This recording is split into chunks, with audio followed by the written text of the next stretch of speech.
berpikir secara cepat dan tepat. Gitu. Jadi ada sebuah pengalaman teman itu ada membuat acara, kemudian yang di situ catering kurang 1 jam, ternyata kecelakaan gitu. Dan makanannya sudah nggak bisa dimakan karena ambyar gitu di jalan. Nah itu seorang pimpro apa yang dilakukan? Nah misalnya dia mengerahkan misalnya ada 500 pack 500 pack dalam waktu 1 jam harus bagaimana kan gitu.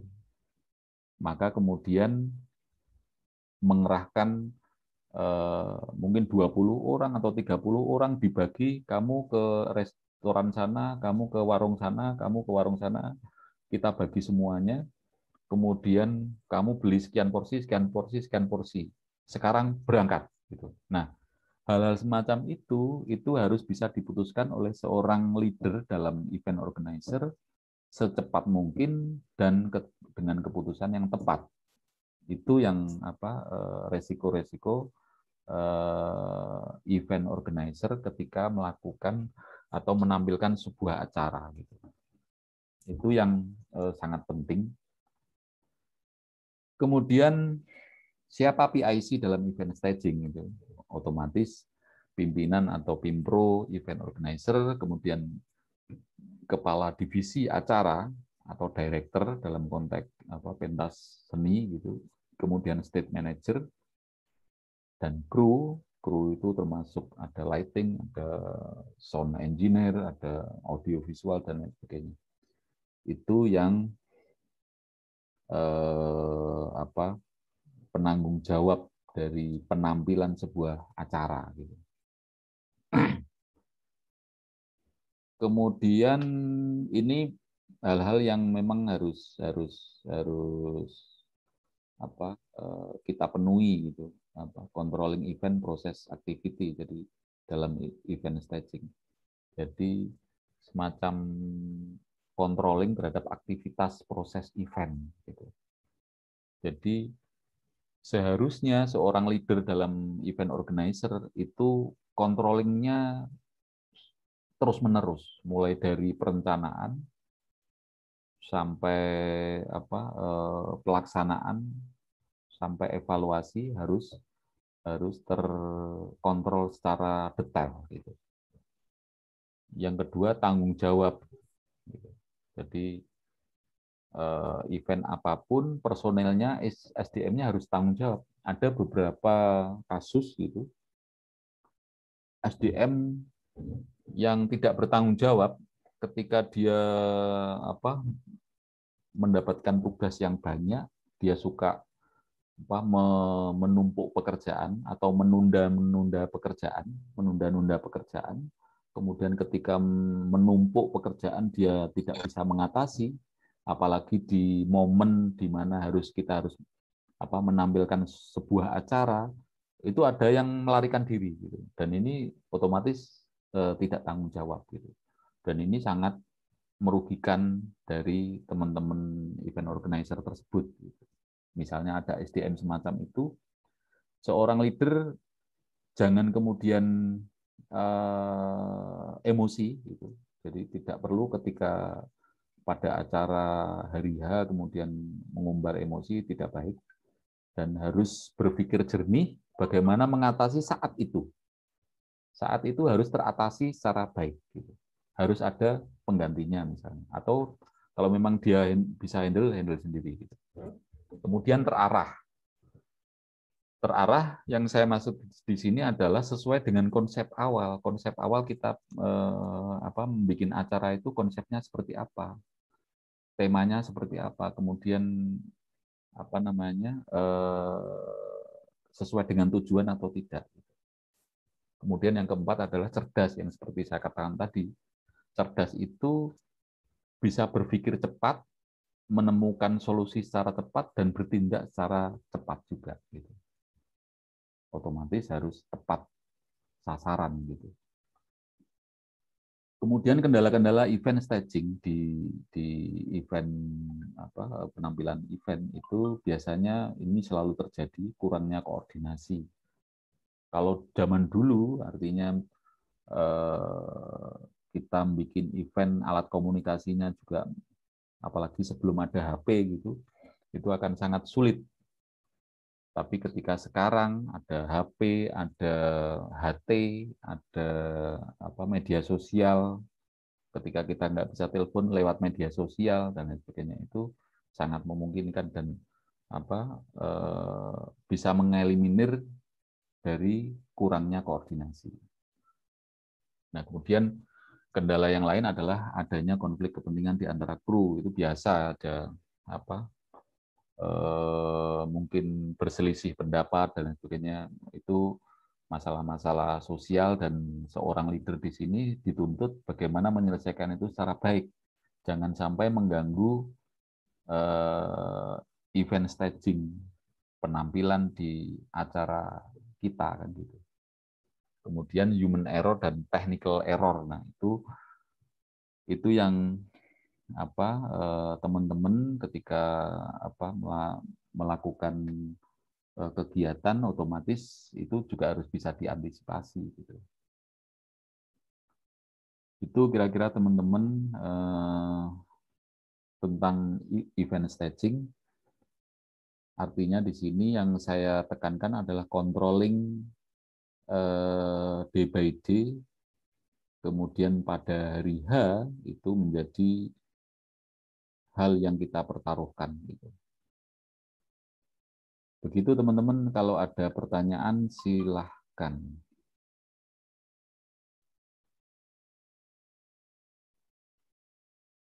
Monggo. Pak mau tanya Pak. Ya, siapa ini? Sang Raditya Pak. Oke, Sang Radit. Gimana Sang? Kalau lebih baik mana sih Pak? Bendera itu dipegang satu orang atau dibagi-bagi ya Pak? Oke, hanya itu?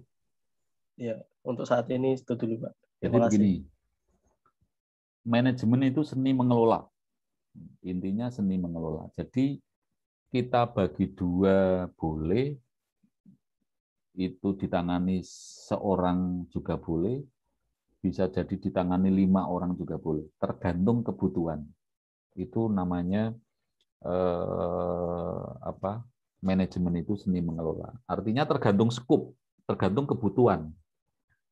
Jadi kadang-kadang kita itu bingung ketika ada sebuah company besar gitu. Ternyata direktur atau manajer keuangannya itu kok ada 10. Itu ngurusi apa saja kan gitu. Nah, padahal memang kebutuhannya itu memang 10. Jadi misalnya manajer keuangan 1 itu ngurusi penjualan produk ini. Manajer keuangan 2 ngurusi iuran. Manajer keuangan 3 ngurusi keuangan apa bla bla bla misalnya begitu. Itu kalau menurut saya minimal 2 sih. Karena apa? Gini. Jadi ini terkait dengan hal yang sensitif ya. Jadi namanya keuangan itu hal yang sensitif, kadang bisa menimbulkan perilaku buruk. Artinya bisa jadi karena megang uang, mungkin karena butuh dan sebagainya, ternyata dipakai misalnya gitu. Itu untuk controlling. Jadi paling enggak 2 orang, yang satu mencatat, yang satu bawa uang misalnya. Jadi tidak kita mengeliminir adanya hal-hal yang di luar dugaan. Bisa jadi tidak mempunyai niat ngambil tapi ternyata hilang misalnya. Nah, dibagi 2 itu sifatnya namanya satu beban disokong atau diangkat oleh berdua otomatis lebih ringan. Saya kira itu. Itu Sang. Ibarat ngangkut. Iya Pak, terima kasih Pak. Apa? Gimana Hanif? Dibuat bendera tuh dibuat nggak cuma satu itu ibarat kayak mengurangi resiko gitu ya Pak. Misalnya, ya, bisa dikatakan begitu. Kayak berbagi peran gitu. Ya, Jadi misalnya begini deh, kita terapkan di event kita di kompetisi bisnis plan misalnya gitu. Ada 2 bendahara, yang satu ngurusi keuangan sponsorship misalnya. Ada sponsorship masuk, itu dia yang ngurusi misalnya gitu. Kemudian yang satunya ngurusi uang dari di luar sponsor. Entah itu uang pendaftaran, entah itu uang apa, bla bla bla, itu bisa diatur sesuai dengan kebutuhan realitas yang ada gitu. Jadi kalau saya sih minimal 2, karena apa ya, itu tadi saling mengontrol gitu. Kalau dipegang satu orang beresiko, beresiko. Gitu kira-kira Taufik dan Sang Radit. Siapa? Izin bertanya, Pak. Oke, Amalia nih mau tanya Pak. Biasanya kalau di event-event itu kan ada yang namanya volunteer ya, Pak. Iya. Nah, itu cara untuk memikat volunteer itu gimana sih, Pak? Terus juga volunteer itu benefitnya itu apa? Dari untuk kita yang bikin event sama dari volunteernya sendiri mendapat benefit apa? Oke. Jadi volunteer itu sebetulnya arti harfiahnya itu tenaga sukarela gitu. Meskipun sukarelawan, tapi kadang-kadang teman-teman pengusaha ketika melibatkan volunteer itu meskipun secara kewajiban tidak membayar atau tidak memberikan kontraprestasi, itu kadang-kadang nggak tega gitu. Ya, kasusnya seperti dulu ketika teman-teman atau kakak kelas kalian terlibat di pameran kita, kemudian tidak ada komitmen untuk ini harus dikasih kontraprestasi berapa, itu tidak, tapi begitu pas hari terakhir, ya akhirnya kita nggak tega juga, kasihan teman-teman, kasihan anak-anak yang volunteer, akhirnya ya dikasih meskipun nilainya sedikit gitu. Nah, keuntungannya sebetulnya sama-sama untung kalau dalam konteks ini. Event organizer itu juga mendapatkan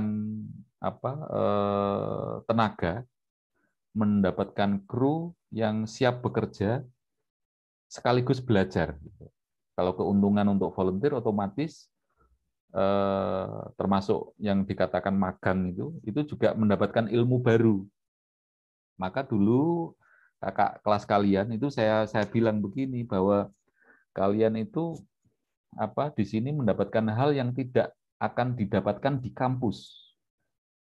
Jadi di sana bekerja bagaimana mengetahui seluk-beluk eksibisi, bagaimana berhubungan dengan buyer asing gitu, meskipun harus menggunakan bahasa Inggris, kemudian transaksinya seperti apa, kalian bisa belajar apapun di sini. Dan saya membuka ruang untuk kalian tanya apapun tentang ekspor, bagaimana selera buyer Amerika, buyer Eropa, buyer Australia itu Timur Tengah itu seleranya seperti apa, bla bla bla, itu kalian bebas bertanya gitu.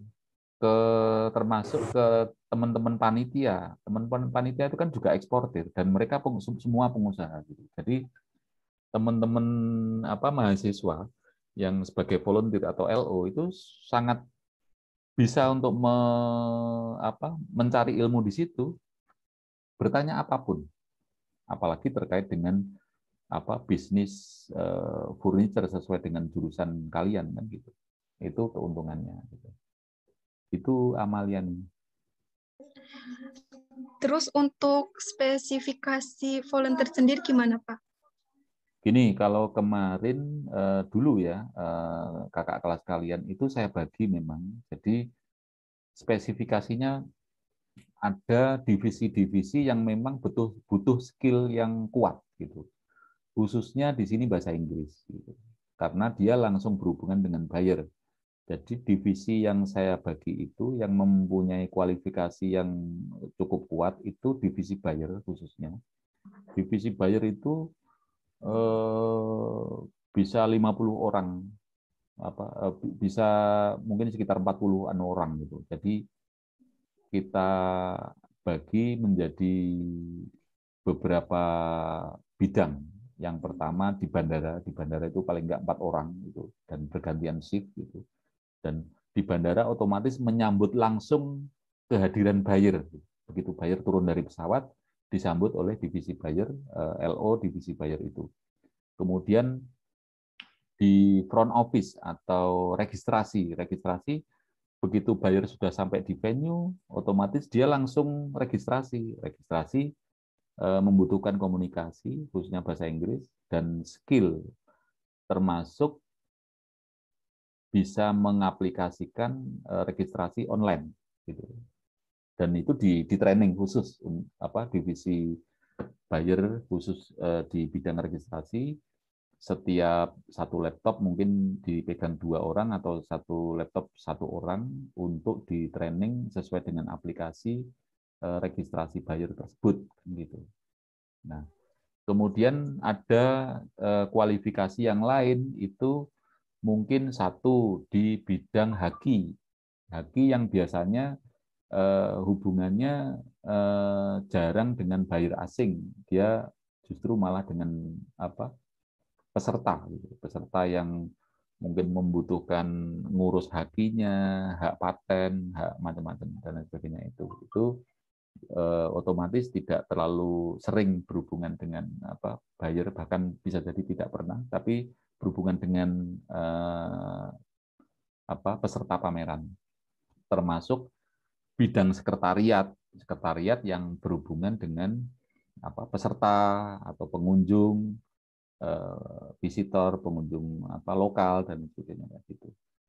Jadi makanya kemudian ketika saya interview di kampusmu dulu itu memang sengaja saya melihat skillnya dari pola perkenalan kalian, teman-teman di Politek dengan bahasa Inggris gitu. Jadi oh ini yang saya kelompokkan, oh ini yang skillnya cukup, oh ini yang kurang misalnya. Akhirnya akan mudah untuk memisahkan, oh ini bagian sana, ini bagian buyer, ini bagian eksibitor, ini bagian sekretariat, ini bagian haki, ini bagian yang lain kan gitu. Gitu kira-kira Amalia. Seperti itu ya Pak. Ya. Oh ya Pak, kan volunteer itu kan bisa dibilang orang luar ya Pak. Ya. Bukan dari panitia itu sendiri. Nah, Betul. cara panitia berkoordinasi biar bisa serasi sama volunteer itu gimana? Ya harus intinya komunikasi. Maka kemudian ketika saya interview kakak kelas kalian dulu, itu sebelum saya memilih, sebelum memperkenalkan teman-teman memperkenalkan diri, itu kan saya jelaskan bahwa pameran Jivina itu seperti ini, bla bla bla. Pola kerjanya volunteer itu semacam ini, bla bla bla bla. Kemudian tema pameran ini semacam ini, pesertanya dari mana, buyer yang datang dari berapa negara, bla bla bla kayak gitu. Jadi semua saya jelaskan selengkap mungkin, sebatas yang perlu diketahui oleh volunteer gitu. Sehingga ketika ada transformasi knowledge semacam itu, diharapkan volunteer juga ngerti, oh yang dimaksud ini toh, yang dimaksud panitia semacam ini. Maka saya harus bekerja sesuai dengan apa yang dimaksud kan gitu. Gitu. Intinya komunikasi. Iya, di sini bisa dibilang hal yang paling penting itu komunikasi ya Pak dalam suatu event. Iya. Dalam hal apapun komunikasi penting, sangat penting. Iya Pak, terima kasih Pak.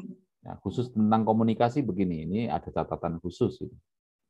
Jadi bahasa lisan itu agak berbeda, saya katakan agak berbeda dengan bahasa tulisan. Coba kalian WA-an sama temen atau sama siapapun, kalian pakai huruf kapital semua. Apa yang ditangkap coba? Mesti dianggap marah gitu. Artinya ada reduksi maksud atau ada reduksi makna di situ, bahwa padahal yang menulis dengan huruf kapital itu memang HP-nya rusak gitu kan. Jadi bisa jadi karena HP-nya rusak, bukan karena dia marah dengan orang yang diajak komunikasi, tapi memang HP-nya rusak. Nah, hal-hal semacam itu sangat riskan memunculkan reduksi informasi.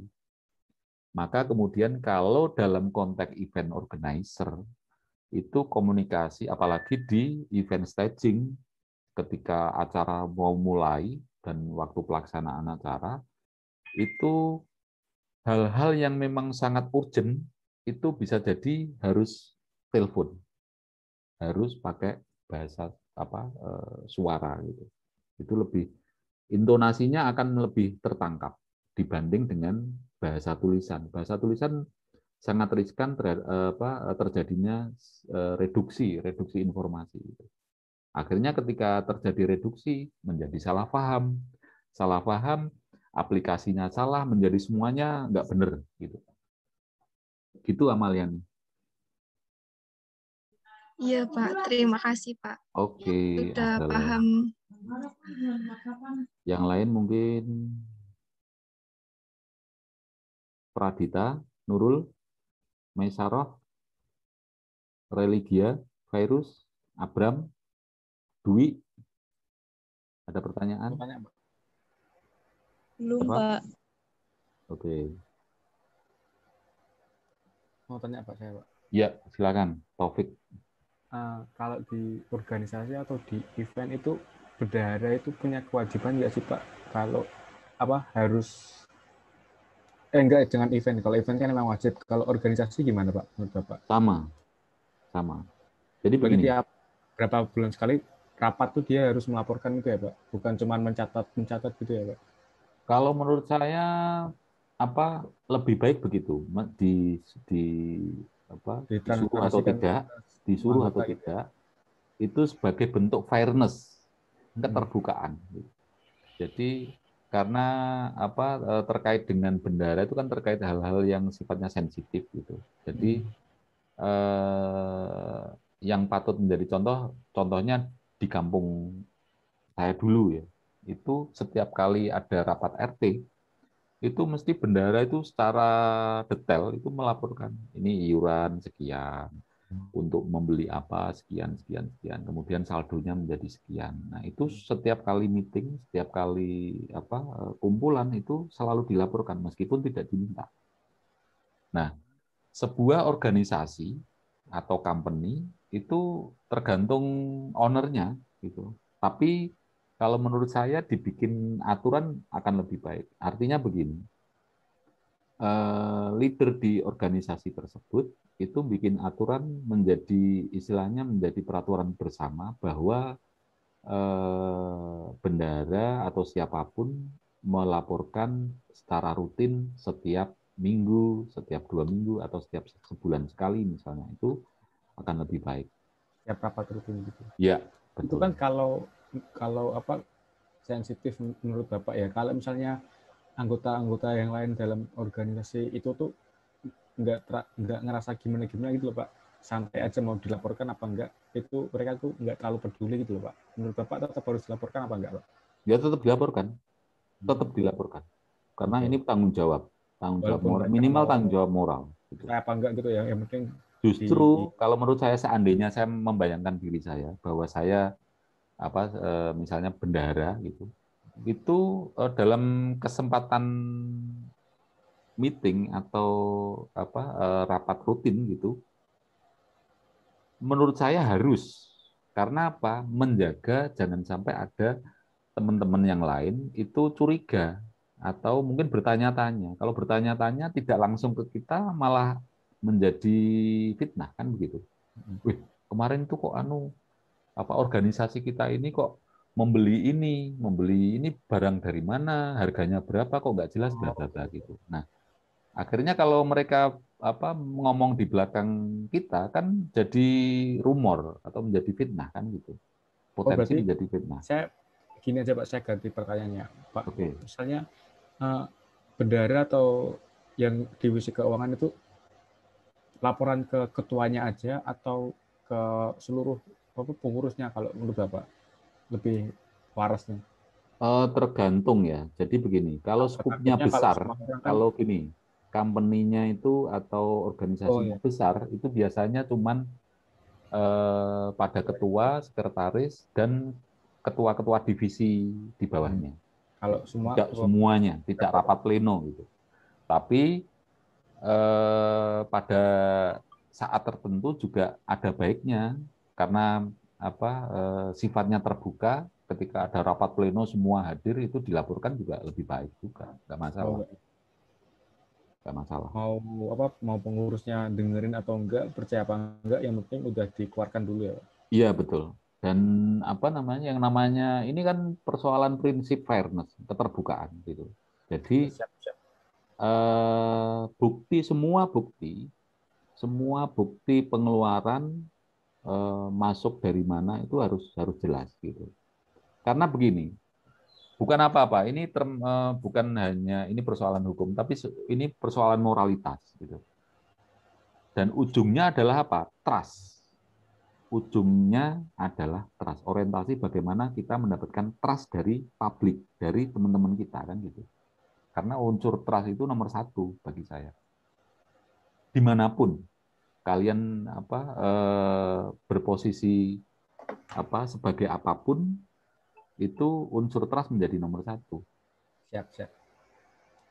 Kepercayaan gitu. Gitu Hani. Oke, Pak. Yang lain mungkin tanya, silakan. Izin bertanya Pak, Jian. Siap, Jian. Nah, pertanyaannya terkait dengan materi controlling by DIP yang tadi sempat disampaikan Bapak. Kan di situ ada metode pembagian jadwal atau kalender. Ya. Nah, terus saya pernah baca di dari manajemen risiko ada PET gitu. Nah, pertanyaannya metode apa selain PET atau mungkin hanya PET yang sangat umum digunakan? Lalu media, alat atau software atau aplikasi apa untuk membuat kalender jadwal itu sehingga ketika dipresentasikan di rapat panitia itu bisa satu tafsir gitu, nggak saling salah paham, biar rapi gitu Pak. Terima kasih Pak. Enggak. Yang kamu maksud PET itu apa? Apa schedule di dalam PET gitu atau bi?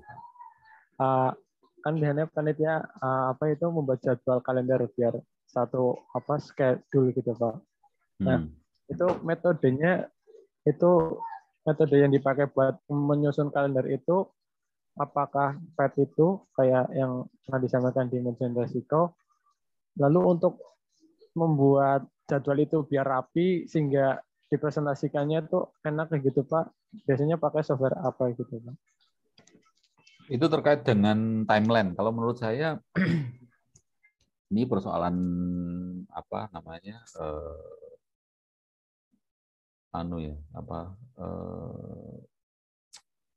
komunikasi, diskomvis ya, desain komunikasi visual kalau menurut saya. Jadi kamu membandingkan ini kalau kita membaca ya, ini persoalan sense kalian itu, sense kita itu mengena atau tidak. Jadi kita membaca atau melihat poster misalnya gitu. Poster ini nyaman di mata atau enggak? Dia mudah menyampaikan informasi terhadap pikiran kita atau tidak? Itu kan bisa kita bedakan. Gitu. Jadi kan ada poster ini persoalan komunikasi visual. Ada poster yang penuh dengan color, full color gitu. Ini gambar macam-macam, ini bla bla bla, ini tulisan ini event ini namanya ini tanggalnya sekian, tulisannya nggak jelas gitu dan lain sebagainya. Itu kita menangkapnya sulit. Ini persoalan bahasa komunikasi visual gitu. Kemudian ada poster yang simple, tapi begitu kita melihat dalam kisaran 2-3 detik kita sudah menangkap. Oh, event ini tentang konser musik misalnya gitu, atau pameran lukisan, tanggalnya sekian, jamnya sekian, atau event seminar pembicaranya ini bla bla bla begitu. Nah, sama dengan ketika kita membuat time schedule. Schedule itu kalau saya membuat itu ada garis lurus gitu. Di situ ada tanggal, ada bulan, tanggal 1 2 3 4 5 sampai ke titik acara gitu. Mulai dari pembuatan proposal itu biasanya kita masukkan dalam proposal, mulai tanggal kita persiapan, apa yang kita siapkan apa saja, pembuatan proposal, kemudian menghubungi sponsorship dan lain sebagainya itu tanggal berapa. Nah, setiap tanggal itu ketika di situ titik event momen kegiatan itu saya kasih garis panah, kemudian saya kasih kotak. Misalnya ini koordinasi tentang venue. Nah, tanggal 7 koordinasi dengan sponsorship. Tanggal 8 apa, bla bla bla. Tanggal 9 rapat, misalnya begitu, dan lain sebagainya. Ada juga dengan pola yang tabel. Itu kalau menurut saya terserah aja. Terserah aja yang mau kita bikin seperti apa. Lebih mudahnya seperti apa. Nah, kita bisa merasakan sendiri. Oh, penampilan schedule semacam ini bisa mudah kita tangkap atau tidak kan gitu. Ya. Halo. Gitu, Jian. Berarti dalam hal ini yang dipegang itu satu kalender, satu timeline utama ya, Pak. Gitu. Ya, dan yang kira-kira yang bikin, yang berhak untuk memegang itu, memilih itu, ya itu siapa, Pak? Leadernya Jadi gini, ini biasa yang saya lakukan ya. Jadi misalnya kita bikin sesuatu dan kita pimpronya atau saya biasa mengelola itu menjadi pimpro gitu. Itu yang menentukan saya. Gitu. Kita tentukan garis besar timeline-nya. Jadi mulai dari pembuatan proposal, bikin surat-surat, ini bla bla bla, koordinasi dengan ini, rapat pertama, rapat kedua, bla bla bla kayak gitu. Kemudian kita share ke teman-teman, khususnya di divisi masing-masing, divisi lokasi, divisi artistik, divisi macam-macam gitu, keuangan dan sebagainya. Kita rapat, kita tentukan ini timelinenya semacam ini, ada usulan enggak gitu. Ketika sudah usul ternyata ada perubahan, ya kita rubah di situ. Memungkinkan tidak, itu bisa dibahas di forum itu kan gitu. Ketika sudah ditentukan semacam itu, mau tidak mau kita mengikuti sesuatu yang jadwal itu yang sudah kita sepakati kan gitu. Itu kira-kira gini. Jadi yang menentukan leadernya dong. Tapi kemudian divisi-divisi atau kru di bawahnya menyesuaikan kalau memang itu logis. Artinya yang dibikin oleh leadernya itu atau pimpinannya itu juga harus logis dong. Misalnya nih pembuatan proposal ternyata ditaruh di dekat hari H, itu nggak mungkin. Jadi harus runtutan logikanya harus logika waktunya harus tersusun secara baik dan logis gitu. Jadi ketika menghubungi pihak sponsorship, kemudian ini deal-nya kapan, lobby-nya kapan, bla bla bla kan runtut gitu. Kalau dibolak-balik ya kacau. Dan itu kru di bawahnya menyesuaikan gitu dengan schedule yang sudah dibuat oleh Pimpro-nya kan gitu. Itu Jian.